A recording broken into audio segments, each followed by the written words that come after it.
As a society, we talk a lot about the quality of life, but rarely do we talk about the quality of death.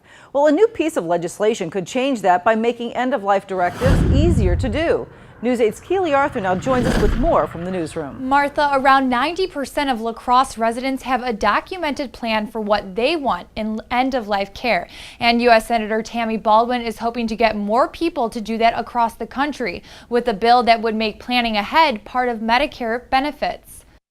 Talking about death can be frightening, but at Gunderson Health System, it's part of what they do. We really invented this concept of developing a new role in healthcare that we call advanced care planning facilitators. These are often nurses or social workers who get special training to assist patients and their families to have these discussions. Discussions on what patients want out of their end-of-life care. So that our doctors understand that person's perspective and their families know what to do.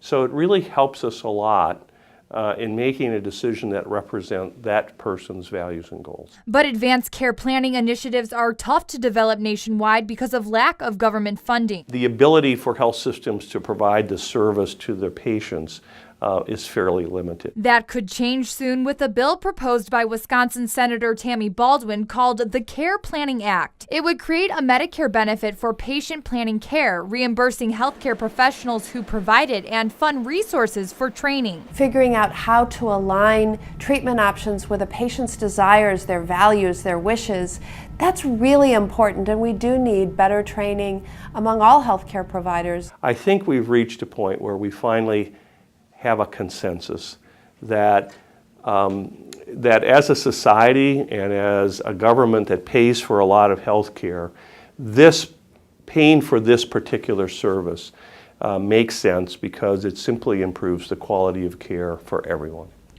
Republican and Democratic senators from several states sponsor the bill, including Senator Amy Klobuchar of Minnesota. Senator Baldwin hopes to have it signed into law within a year. All right. Hey, thanks a lot, Keely. Also, Mayo Clinic Health System provides extensive end-of-life planning and hospice care, too. And officials say they believe this new legislation will only strengthen their already successful program.